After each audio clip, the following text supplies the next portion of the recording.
as you said earlier, if we're going to measure it, it'll happen. I'd love for those to happen. There's pretty much no way those can happen and be a bad thing. So let's make those happen.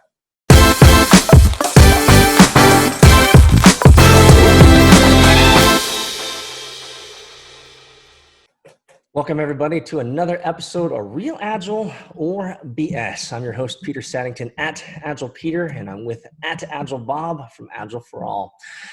We love to answer your frequently asked questions, and we're going to take on one that's pretty much brought up pretty consistently in a lot of my classes, at least, the whole idea of increasing velocity, or how do we increase velocity? This whole idea, is it even something that's real Agile, or is it BS? I'll let you, Bob, take the first crack at it. What is velocity, first and foremost, and what makes it maybe BS in terms of, well, I'll let you fill in the blank. So I think the term velocity is a lot like the velocity of a car. It's a measurement of something over something else, something over time. So in a car, it's miles per hour. In Agile, we generally call velocity the amount of work a team will accomplish within a sprint or an iteration. So same sort of concept. How far can a team get within a given period of time? And the concept of increasing velocity is an interesting one. I think that it's very Agile to continuously want to improve. I don't think it's very Agile to think that that only happens in terms of velocity. Because there are a number of ways that you can increase your velocity that are very bad. For example, if you're estimated in story points, you might say, oh, hey, everybody, we need to increase our velocity. So now everything we used to call a 1 is a 2.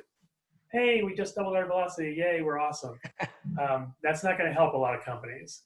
And that's what happens when teams, by the way, are comparing velocity to each other and management thinks that it's a metric.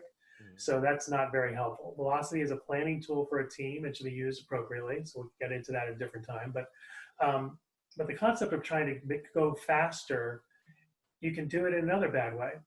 Hey, Peter, you know what? We've got this prioritized list of things we're supposed to work on. But those things at the top, they're going to be kind of slow. So how about we just do a whole bunch of no value add work? We can go really fast on these things and get a bunch of quick wins, and our velocity will be gigantic. Well, that's not helpful either. So that doesn't work.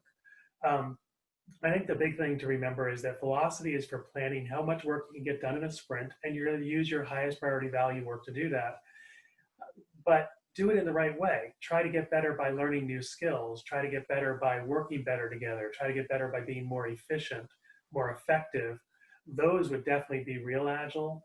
But this concept of saying that increasing velocity is the only metric that matters, that to me is 100% total BS. Oh, I would absolutely agree. I think a lot of misinterpretation around velocity is that it is in many ways attached to teams and is seen as the primary metric in which to value the team or which to measure the team. Just as you said, there's so many different ways to measure value, and there's so many different ways to measure productivity and improvement. And this is one of the things that I talk about in my classes in my training with clients, is that when it comes to improving a team, there's 9 million ways to slice that cat.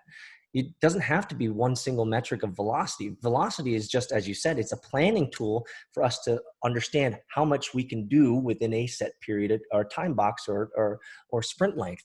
But there's other ways to improve teams, from their personal lives to work-life balance to their mental state, feeling a sense of belonging, feeling part of a team. There's so many different ways to improve teams, and it cannot be just a velocity metric.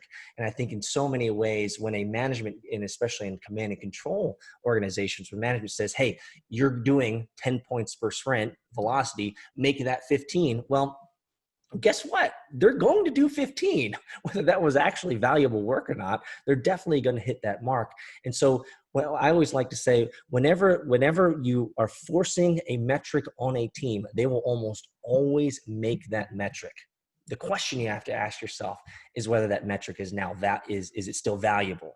And in many ways, when you force metrics like an increase of velocity onto a team, you actually ruin the ability for the team to be effective holistically along. And so when it comes to velocity, Agile or BS? For me, I'll say if you're forcing a velocity metric on a team, it's complete BS. It's just a planning tool. It's just a simple metric to say, hey, what can we do? But we also, as managers and leaders, have to look at other ways that teams are improving, not just one single metric. So Peter, if velocity isn't the thing we should use, what are some things that would make sense from your perspective for us to use for teams to continue to try to improve, that would drive them to improve, that would show to management that they were improving? That's a great question. So there's lots of different other metrics in terms of like, hey, are we lowering delay time? Are we, lead time, delay time, the cost of delay? We can look into that. What about our bugs? What about our bugs and patches? Are we reducing those? Technical debt is another metric we can look at as well. So there's so many different ways to look at improving a team or improving an organization. That's not just velocity. Again, I think we get management can focus in on velocity too much as their primary metric, but it's not the whole story. I think there's in a lot of ways there's so many things that you can't measure when it comes to improving teams. And this is one of the things that I enjoy the most about being a coach and trainer with teams is I get to understand how they're improving as a person. I'm big into digging deep with people and say, hey, how are you improving this in your life? Or how are you improving your communication or your teamwork? How are you constantly learning? These are in many ways immeasurable to an organization.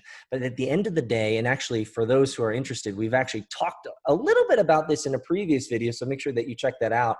We talked about estimating with time or with points, often velocity, so make sure you guys check out that video. But one of the things that we kind of touched on there was this idea of velocity and time and output. And so the final thing I'll say here is what I'm kind of moving more towards is, what are we delivering? Let's focus more on the outcome and the output of delivery rather than what it means in terms of a point value. Are we getting real value out of that? Are our customers getting it in their hands and able to give us valid feedback whether this is the right thing or not? I think output and outcome in a lot of ways trumps the number that's associated with it. I mean, kind of like what you said, we can deliver 100 points of value, but if nothing's actually clickable or functionable or reviewable, then those points mean nothing. I care most, especially coming from the bias as an engineer developer. For me, show me the money, show me something that you've built. That way I can give you feedback on it. Points be damned. Is it working? Great. Does it look beautiful? Great. Is it something that we can iterate, inspect, and adapt on? Great. Other than that, the points mean a whole bunch of nothing to me. Yeah, I think people think velocity is a forward indicator when it's really not. It's a planning tool. There are lots of trailing indicators that we can use that would be more helpful than velocity. I like to look at stakeholder satisfaction. That's prior to release. We can look at stakeholder satisfaction on an iteration or sprint by sprint boundary. We can certainly look at customer satisfaction. If we're striving for stakeholder and customer satisfaction, the only way we can get those to go up is by delivering value and delivering high value. And so, as you said earlier, if we're going to measure it, it'll happen. I'd love for those to happen. There's pretty much no way those can happen and be a bad thing. So let's make those happen. Absolutely. So guys, let us know your thoughts on real Agile or BS when it comes to pumping up velocity numbers. Make sure to leave your comment below, subscribe, and check us out on agileforall.com if we can help you guys out. Thanks for being here, and we'll see you guys next time.